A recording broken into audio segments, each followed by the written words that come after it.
ये आप लोग थोड़ा अंदर आकर बैठ सकते हो, थोड़ी देर 10-15 मिनट।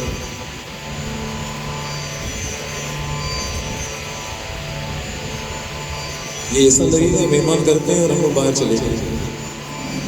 क्षमा चाहता हूँ, तुम लोगों को कष्ट हुआ होगा थोड़ा सा, लेकिन अच्छा लगेगा हम सामने होंगे। सब बोलेगा हरे कृष्ण हरे कृष्ण हरे कृष्ण हरे कृष्ण कृष्ण कृष्ण हरे हरे हरे हरे हरे राम हरे राम हरे राम हरे राम राम राम राम राम हरे हरे। हरे हरे। तो ये हम सबका बहुत बड़ा सौभाग्य है कि आज भी इस एडवांस युग में भी कि इस महाराष्ट्र के अंदर और विशेष उल्लासनगर के अंदर हमारी जो यूथ जनरेशन है वो अभी भी अपनी संस्कृति को उन्होंने बुलाया नहीं है। और हर साल जब भी ये गणेश चतुर्थी आती है तो घर घर में, गली गली में, हर जगह पे एक सबके चेहरे में उत्साह दिखता है, एक खुशी, एक उमंग। और देखा जाए तो जैसे जैसे दौर एडवांस होता जा रहा है, नई नई एडवांस टेक्नोलॉजी आती जा रही है, जैसे जैसे खुशियां कम होती जा रही हैं। और गणपति बाबा के बहाने से कम एक तो अवसर मिलता है कि सब मिल बैठकर बहुत अच्छे से 6-7 दिन को हम उत्साह के साथ कीर्तन, आरती या एक छोटी सी पार्टी के द्वारा इसको हम सेलिब्रेट करते हैं। और होना भी यही चाहिए, क्योंकि किसी समय पर शायद आप लोग अपने कॉलेज के टाइम पे पढ़ा हो आप लोगों ने, एक समय पर लॉर्ड मेकले नाम का व्यक्ति इस भारत में आया था।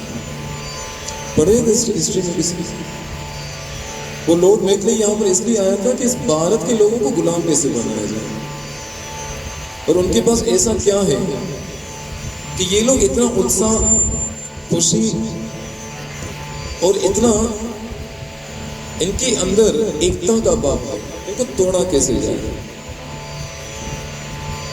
और वो जहां भी गए उन्होंने देखा कि हर जगह में पंडाल लगे पड़े हैं, वहां पर हरी कथा हो रही है, कीर्तन हो रहा है, कहीं लोग नाच रहे, खा रहे हैं, किसी को कोई परवाह नहीं।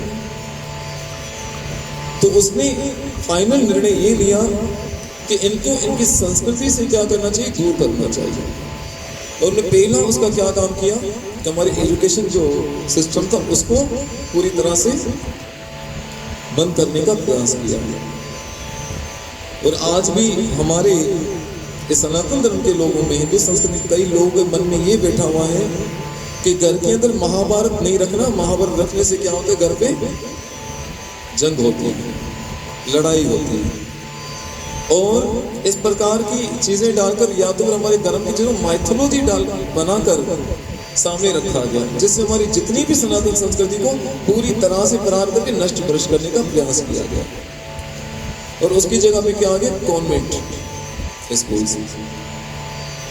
सौभाग्य से भी 4-5 दिन में गुजरात में था और बहुत बड़ा उत्सव रखा गया था। शायद अभी हम बस ये बड़ी हो, उसमें छोटे से गांव के अंदर 1500 से 2000 लोग थे। वो बारिश के टाइम पे फुल बारिश हो रही थी। और इस संस्कृति को तोड़ने के लिए, दूर करने बहुत प्रयास किया गया। इसके बाद भी आज भी देखते हैं कि आज भी वही उत्साह बना हुआ है। तो कई लोगों के मन में ये धारणा बैठी है कि घर पे महाभारत रखने से क्या होता है, जंग होती है, लड़ाई होती है, इसको मत रखें। और जरा हम हिस्ट्री में अगर जाएं, गणपति बाबा का एक नाम क्या है, विघ्नहर्ता, दूसरा मंगल मूर्ति कहते हैं। मंगल मूर्ति अर्थात क्या करने वाला, मंगल करने वाला।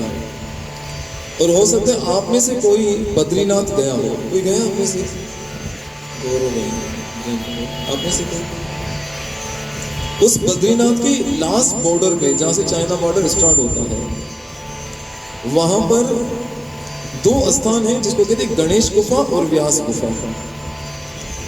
और उस समय पर वेदव्यास मुनि जो हजारों साल पहले उस समय उन्होंने देखा कि आगे जो समय आने वाले कलयुग, उस समय लोगों की बुद्धि क्या होगी, इतनी तेज नहीं होगी, ग्रहण शक्ति नहीं होगी। पहले क्या होते थे, लोग सुनकर क्या है बड़े से बड़ी चीजों को याद कर लेते थे। तो उन्होंने निर्णय किया कि आगे आने वाले युग की जो लोग होंगे उनकी आयु भी कम होगी, स्मरण शक्ति कम होगी, तो उनके भले के लिए क्या करूं, मैं क्या करूं, उसके लिए महाभारत का लेखन करूं, महाभारत का लेखन करूं। लेकिन लिखने के लिए भी तो इतना कोई फास्ट स्पीड वाला व्यक्ति चाहिए। तो उस समय उनको जब विचार किया तो गणपति बप्पा से ज्यादा कोई तेज लिखने वाला कोई नहीं था। और गणपति बप्पा से कहा व्यास जी ने कि मैं इस कलयुग में, यानी जिस युग में हम जी रहे हैं, उन लोगों की भलाई के लिए महाभारत लिखवाना चाहता हूँ। मैं सुनाता जाऊंगा, तुम लिखते जाओगे। तो गणपति बप्पा ने समय कंडीशन रखी थी, और वो कंडीशन क्या थी पता है किसी को? कि मैं लिखूंगा एक शर्त पे कि आप एक क्षण के लिए रुकोगे नहीं, अगर रुक गए तो मैं लिखना छोड़ दूंगा। है कि इतना फास्ट राइटिंग वाला? अब तो सबकी उंगलियां टाइपराइटर पे चलती हैं। तो कहा कि जो इतनी स्पीड में अगर लिखाओगे तो मैं लिखूंगा, नहीं तो फिर मैं बीच में छोड़ दूंगा। वेदव्यास जी ने भी सोचा कि ये जैसे बोल रहे ये तो ऐसा करेंगे। तो वेदव्यास जी ने बुद्धि लगाई, उन्होंने कहा ठीक है, जब आपने कंडीशन रखी तो उस कंडीशन को पूरा करूंगा, लेकिन आपको मेरी कंडीशन को पूरा करना होगा। क्या कंडीशन है? वेदव्यास ने कहा कि मैं जो लिखवाऊंगा उसको तुम बिना सोचे समझे नहीं लिखोगे और विचार पूर्वक उसको ध्यान से लिखोगे। तो इससे वेदव्यास जी जानबूझ के क्या करते, कुछ ऐसे श्लोकों, कुछ ऐसे वर्सेस को इतना उलझा के हमको बता कि गणपति बाबा को रुकना पड़ता मजबूरन उसको सोच समझकर लिखने के लिए। और वो महाभारत उस समय गणपति बाबा ने कहां पे लिखी? वेदव्यास जी के द्वारा उस गणेश गुफा में, व्यास गुफा में, जो बद्रीनाथ के जो चाइना बॉर्डर लगता है उसके बिल्कुल एंड में वो जगह आज भी है। उस महाभारत के अंदर विशेषकर हम जैसे जो गृहस्थी लोग हैं, संसारी लोग हैं, उनके लिए बहुत अच्छी गाइडलाइंस दी गई थी।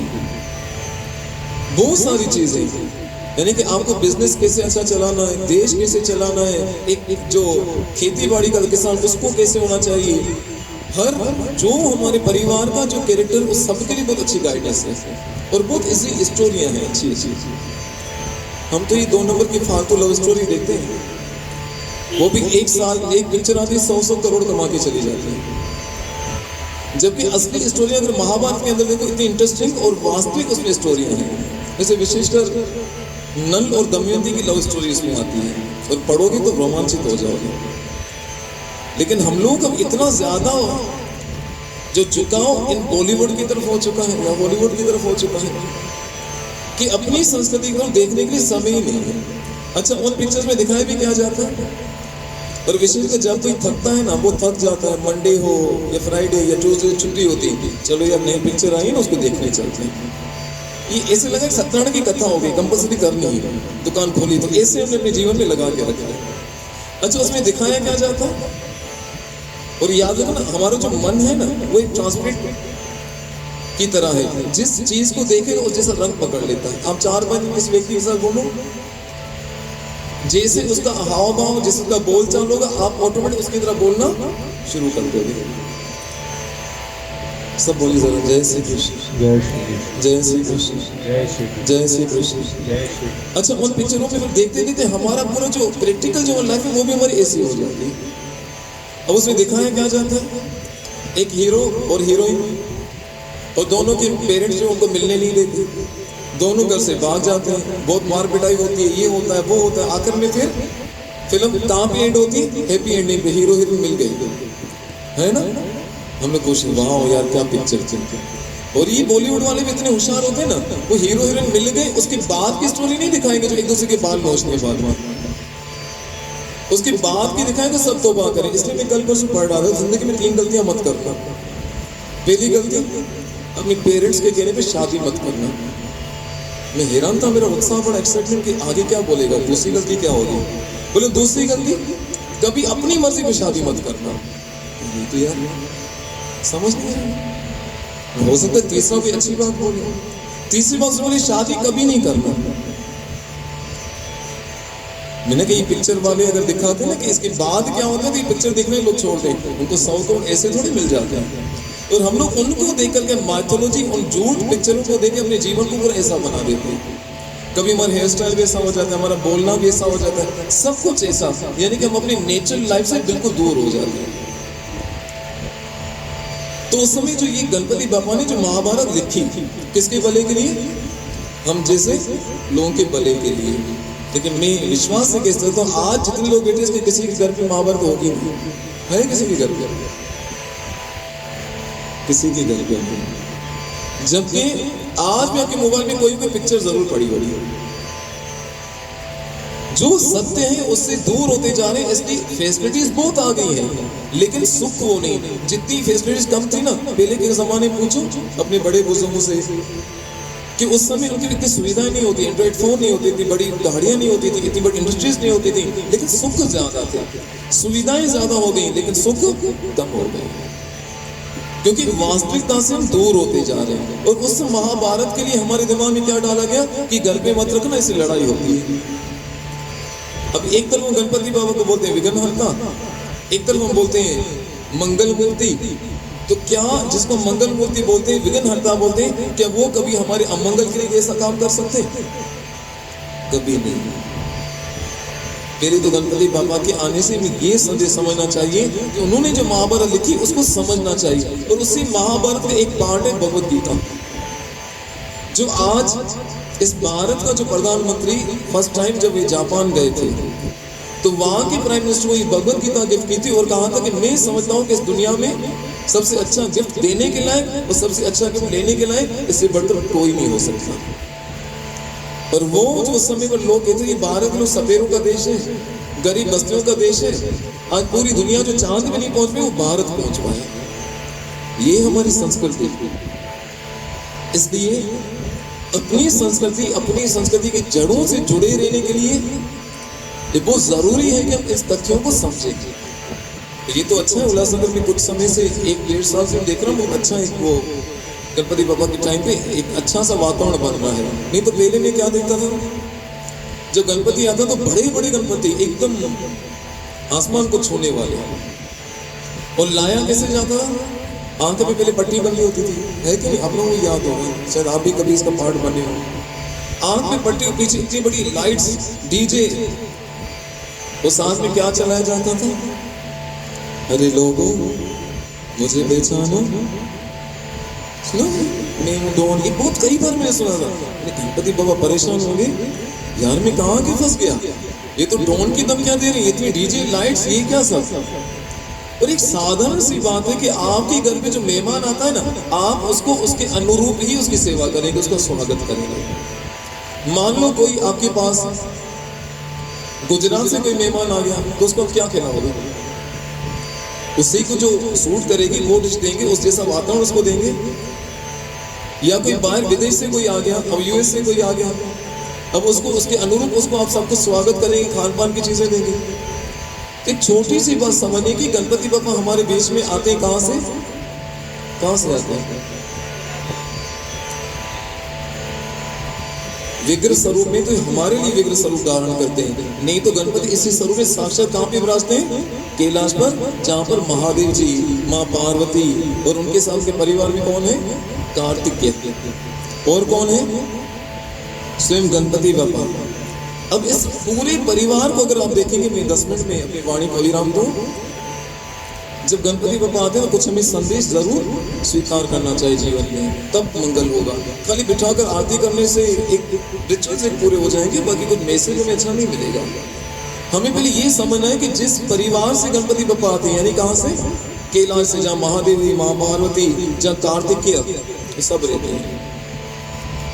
अगर आप लोग कभी इस मानसरोवर की यात्रा पे गए हो, इस बद्रीनाथ या कैलाश के इस तरफ, तो इतनी शांति आपको वहां पर दिखेगी। मैं समझ दुनिया में कहीं ऐसा आपको पीस कहीं नहीं मिलेगा। इतनी शांति और इतना नेचुरल एनवायरनमेंट कि बस मन करते वहीं रह जाए। तो सौभाग्य से मुझे वहां पे जाने का अवसर मिला।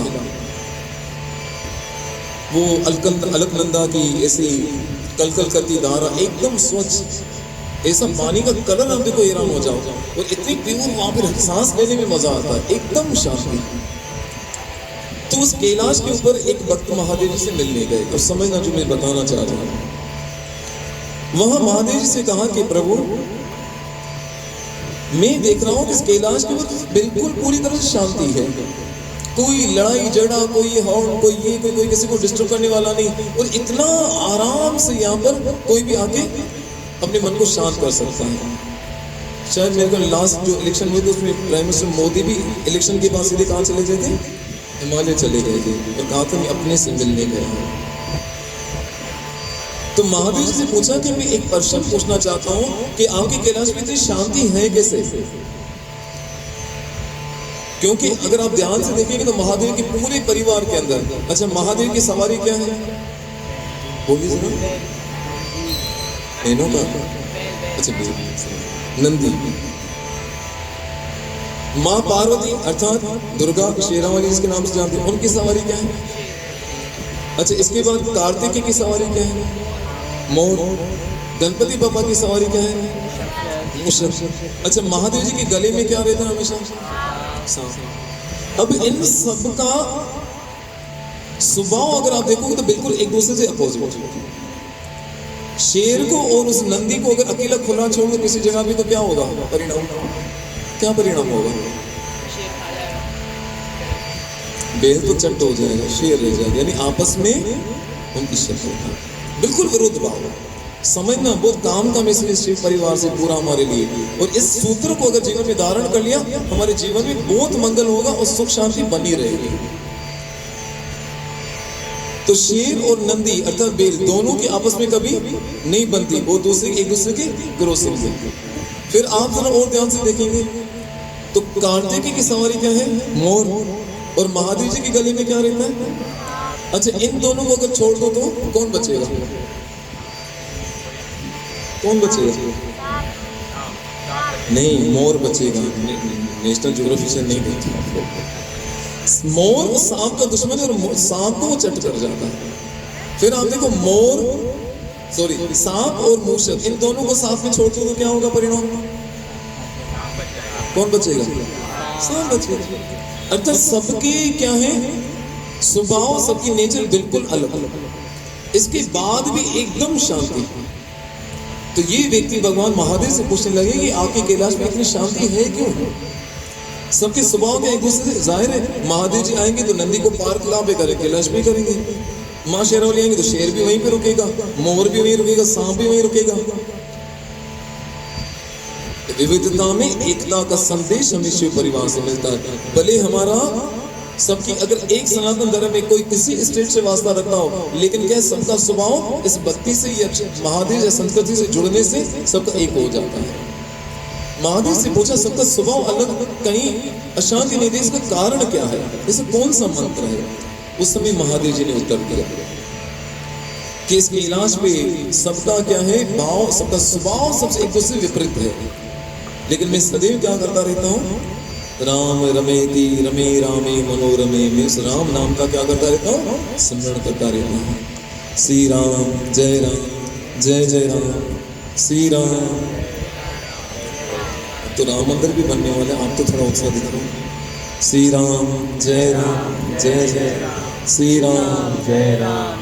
स्वयं महादेव जी कहते राम रमेति रमे रामे मनोरमे। उस समय में राम नाम के आनंद में डूबा रहता हूँ। उस राम नाम का प्रताप ऐसा है कि जिसके कारण सब अपने स्वभाव को भूल जाते हैं। और वास्तव में आप देखेंगे अपने परिवार के अंदर, अपने घर के अंदर सबका हो सकता है ब्लड ग्रुप एक जैसा ना हो सकता है सबका स्वभाव भी एक जैसा ना हो। कोई बहुत क्रोध का हो, क्रोध वाला भाव हो, और एकदम दूसरा शांत हो। आपका ब्लड ग्रुप एक जैसा नहीं हो सकता, कभी आपकी नेचर एक जैसी नहीं हो सकती। तो हो सकता है घर में कुछ कला हो। एक पति पत्नी गए डॉक्टर के पास अपने ब्लड ग्रुप की रिपोर्ट लेकर, तो चेक किया डॉक्टर ने, तो पत्नी के ब्लड ग्रुप में इसका वो क्या था, ब्लड ग्रुप कौन सा था? B positive. क्या था? तो पत्नी खुश हो गई और अपने पति को बोलती है देखो ना सही कितना हमारा प्यार बढ़ चुका है ना कि मेरा और आपका ब्लड ग्रुप सेम है। पत्नी ने सामने तो सिमाइल दी, पीछे क्या बोलते हैं?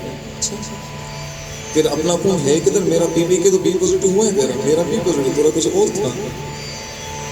मतलब आपके घर में आपका परिवार का स्वभाव एक दूसरे का अलग हो सकता है, ब्लड ग्रुप अलग हो सकता है, और उस कारण से हो सकता है शांति ना हो। लेकिन ये महादेव जी के परिवार से क्या मिलता है? हमें एक संदेश मिलता है कि घर पे मिलकर बैठकर 5 मिनट या 10 मिनट भी भगवान के नाम का कीर्तन करें, तो उससे जैसे कैलाश में इतनी शांति, सभी विपरीत स्वभाव के बाद भी इतनी शांति हमारे जीवन में हो सकती है। लेकिन इस कलयुग में पता है क्या है? जितने हम बिजी होते जा रहे हैं ना, जैसे जैसे ये बताइए ये समय जैसे बढ़ता जाएगा, ऐसे अवगुण इसके बढ़ेंगे। क्या होगा? आपस का प्रेम टूटता जाएगा। थोड़ा अगर पीछे जाएंगे अपने बड़े बुजुर्ग, तो 4-4, 5-5 भाई अपने परिवारों के साथ एक घर में रहते थे। आज सगा बाप और बेटा एक साथ नहीं रह सकते, और ये कलयुग का अवगुण बताया। और सबसे बड़ा कमाल किसने किया? एक असुर ने। असुर समझ लो किसको कहते हैं? असुर किसको कहते हैं? नहीं पता। कहाँ आ गया मोबाइल में? असुर। उस समय भगवान श्री कृष्ण, भगवान श्री राम के समय रावण नाम का असुर सुना, कंस नाम का असुर सुना, अन्य असुर सुने।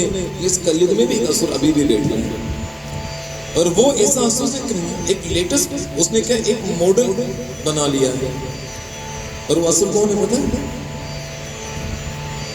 इसका नाम क्या है? फोनासुर। क्या नाम है? क्यों? क्योंकि आप देखेंगे एक घर के अंदर जो 4 परिवार के सदस्य बैठते हैं ना, तो 4 एक दूसरे से बात करने तक को तैयार नहीं। एक इस कोने में बैठा है क्योंकि इस असुर ने इस पे कब्जा कर रखा है, दूसरा उस कोने में बैठा है, उसने उस पे कब्जा कर बैठा है। तो सामने वाले जब हमारे बड़े बुजुर्ग आते हैं अपने इमोशन शेयर करने के लिए, क्योंकि जैसे आयु बढ़ती है ना, वो चाहते हैं बच्चे हमारे साथ बैठे, हम उनसे अपने इमोशन शेयर करें, लेकिन हमको फुर्सत कहाँ है इससे। और हम क्या करते हैं? सामने जो बैठे उसको क्या करते हैं? अवॉइड करते हैं। और दूर जो बैठे ना उसको इंस्पायर करेंगे। अरे जो समय पे दुख आएगा तो क्या वो हम पर आएंगे सहायता करने? इसे सामने वालों को क्या करना है? उनको अवॉइड नहीं करना है, क्योंकि अगर पहले अगर दुख के टाइम आएगा तो वो आएगा। इसे 5 मिनट 10 मिनट छोड़कर इस मोबाइल को साइड करके अपने बड़ों के साथ बैठे। और माँ पार्वती, महादेव जी, माँ ये कार्तिकेय, ये गणपति बाबा, कैलाश में क्या काम होता है? हर समय महादेव जी माँ पार्वती को भागवत की कथा सुनाते हैं, और पूरा परिवार साथ बैठकर सुनता है। और ये छोटी छोटी चीजें ना हमारे जीवन से जैसे निकलती जा रही है ना, ऐसे हम क्या करें? बर्बादी की तरफ बढ़ते जा रहे हैं। रन लॉस्ट रन फास्ट, आगे दौड़ और पीछे छोड़। एक बिना किसी डेस्टिनेशन के एक बस दौड़ते जा रहे हैं, और 4 चीजों के निकाली: आहार, निद्रा, भय और मैत्री। और पहले के लोग पढ़े लिखे इतने नहीं होते थे, इतनी एडवांस टेक्नोलॉजी नहीं होती थी, लेकिन समझदार होते थे।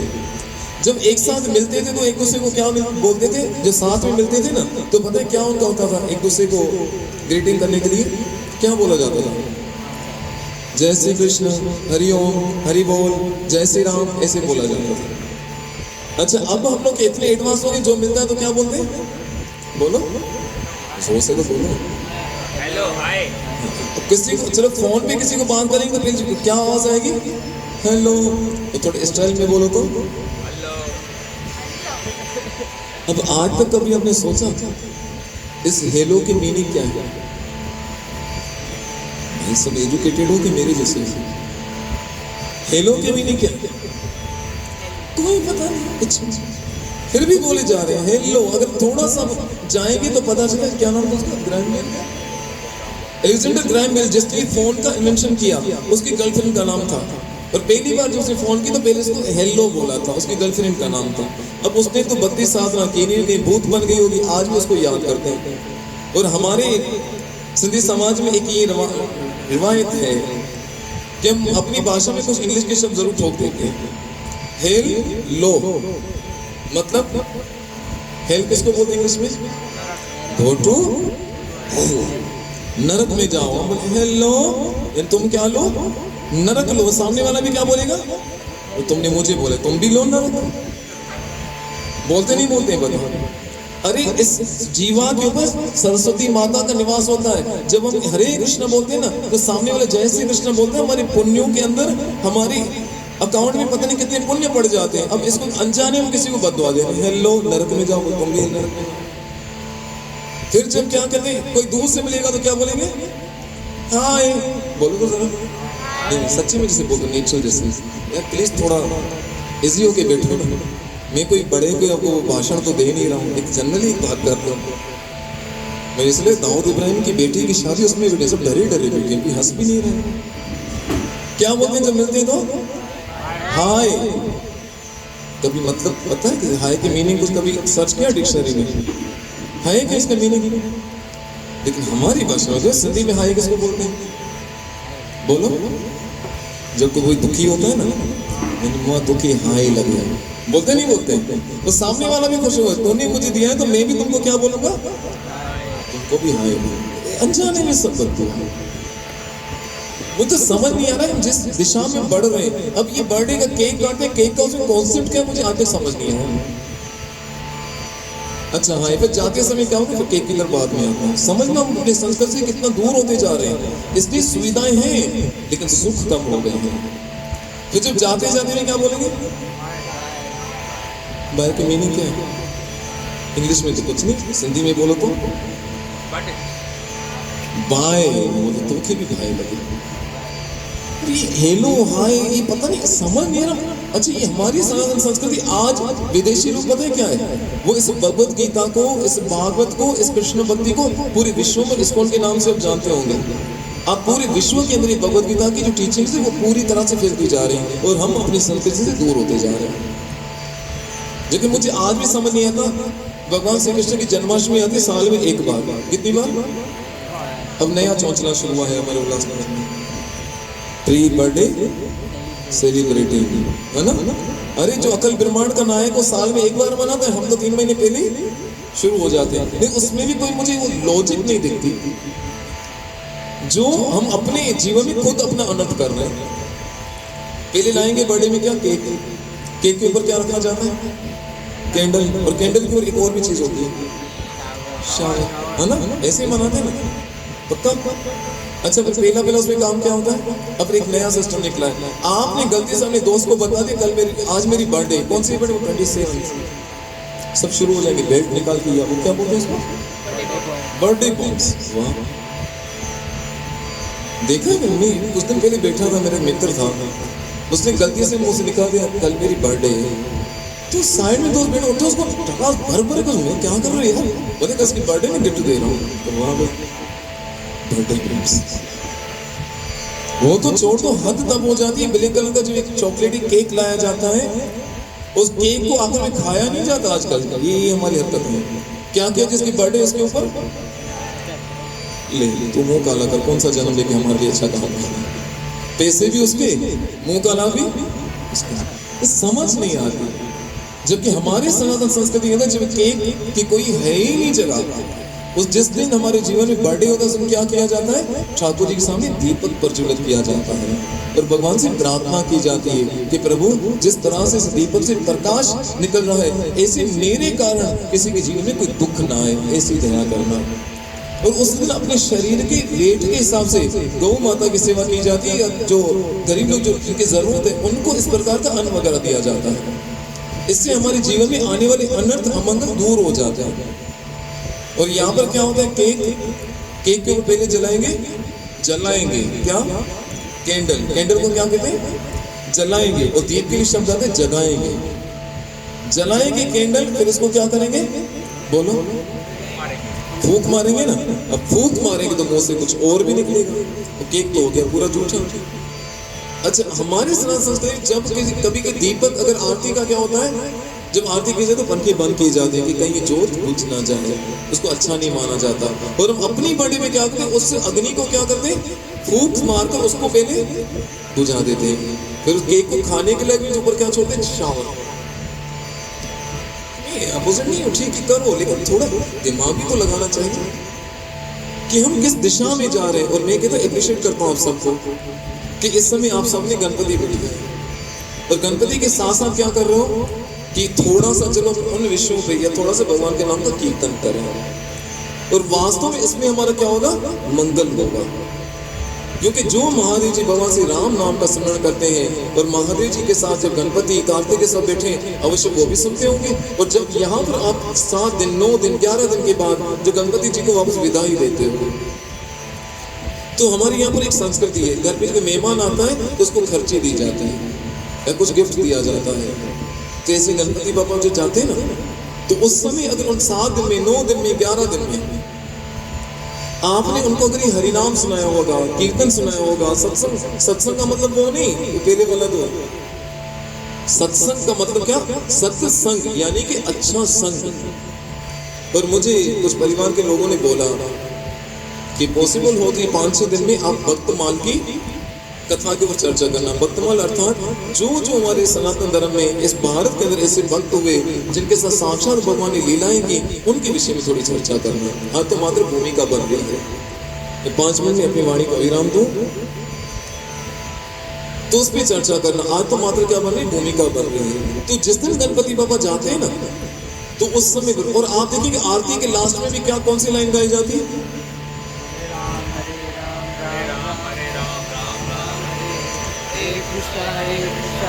ये तो मैं तो नहीं बता रहा, आप लोग गा रहे, आपको पता है। तो अभी हम क्या कर रहे थे शुरू में? वही तो कर रहे थे।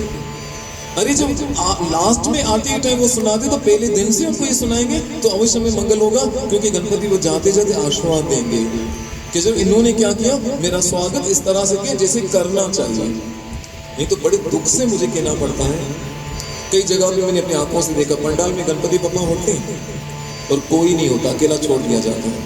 या तो वॉचमैन को खर्ची देके बिठा दिया, तो बैठ भाई हम तो गए हुए। या तो कभी कभी अगर रात को 7 बजे के पहले पबजी चलती थी, फिर वो के कभी कभी ओनो चलता, और पता नहीं क्या करेंगे। गणपति बाबा बोले क्या नशेड़ियों के बीच में आकर बैठ गए। तो कम से कम तुम लोग जो बैठे हो परिवार के लोग बोलेंगे यार ठीक है, थोड़ी देर ही सही, कम से कम एक अच्छा संग को मिला, अच्छा नाम सुनने को तो मिला, कीर्तन सुनने को तो मिला। कोई ओनो खेल रहा है, कोई पबजी खेल रहा है, मैं क्या करूँगा, मैं तो चलता हूँ। और वो मंगल नहीं अमंगल करेंगे। इससे बहुत भाग्यशाली हो कि लोगों की पता होना चाहिए कि किसका कैसे स्वागत करना और किस प्रकार उनकी सेवा करनी है। पर दुर्भाग्य कि हम लोग को पता ही नहीं कि गणपति रखते हैं, साथ में सत्संग रखनी चाहिए। सत्संग अर्थात उसके बारे में नॉलेज हमें लेनी चाहिए।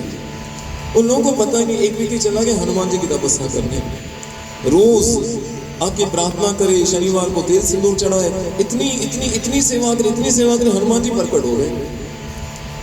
बोला बोलो वत्स बेटा क्या चाहिए, बोलो वत्स क्या चाहिए। तूने तेल सिंदूर चढ़ाया, इतनी तपस्या की, सब कुछ किया, अब वो मांग क्या रहा है, सुनो जरा क्या बोला पता है, सुनना चाहोगे?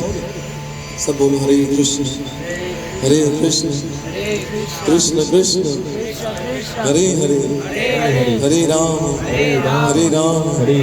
राम राम हरे हरे।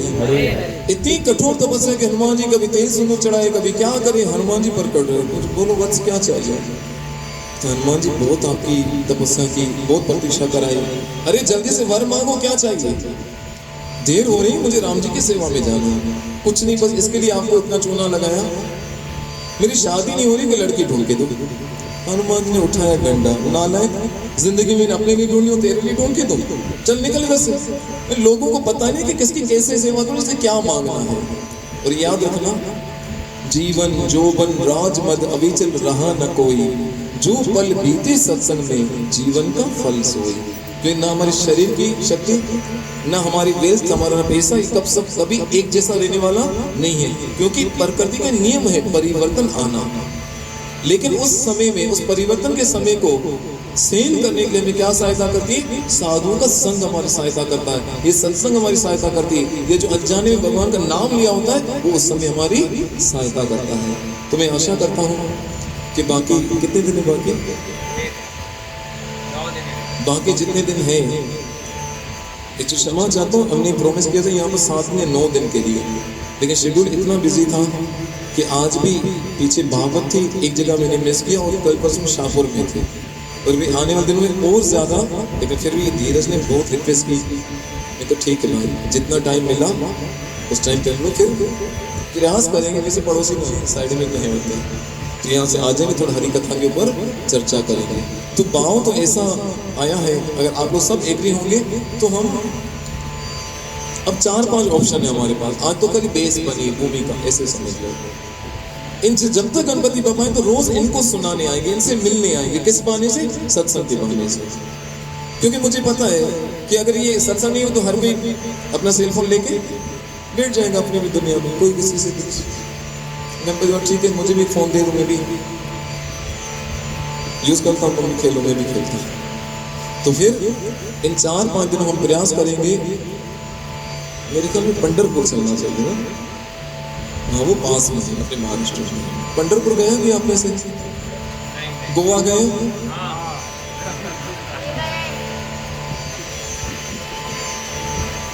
क्योंकि वास्तव में इन जगहों की हमें इंपोर्टेंस की नॉलेज नहीं है। तो कल फ्राइडे है ना, कल हम क्या करेंगे, भाव से पंढरपुर की यात्रा करने चलेंगे कि पंढरपुर है क्या। और पंढरपुर में भगवान श्री कृष्ण एक स्वरूप है जो किस नाम से जाना जाता है? विट्ठल के नाम से जाना जाता है। किसके नाम से? और ये इतनी जो अब एकादशी के दिन जब देखते हो, आषाढ़ी एकादशी जब आती है, लाखों की संख्या में लोग पागलों की तरह नंगे पांव सर पे तुलसी रखकर, वर्षा हो रही है, कोई खान पान की कोई सुध नहीं, इतना प्रेम से उधर चलते जाते। तो आखिर क्या होगा, क्या ऐसी एडिक्शन होगी जो उनको खींच रही होगी? उनको पता है लेकिन हमें नहीं पता, इसलिए हमारे कदम गोवा की तरफ उड़ते हैं, मनाली की तरफ उड़ते हैं, और पता नहीं कहाँ किधर, लेकिन इस दिशा में नहीं जाते। तो इन लोगों ने कुछ तो देखा होगा ना, क्या ऐसा एडिक्शन होगा, क्या ऐसी मैग्नेटिक शक्ति होगी जो उनको खींच रही होगी? ये क्या उस पंढरपुर में ऐसी ऊर्जा है जो हमें अपनी तरफ खींचने के लिए मजबूर करती है?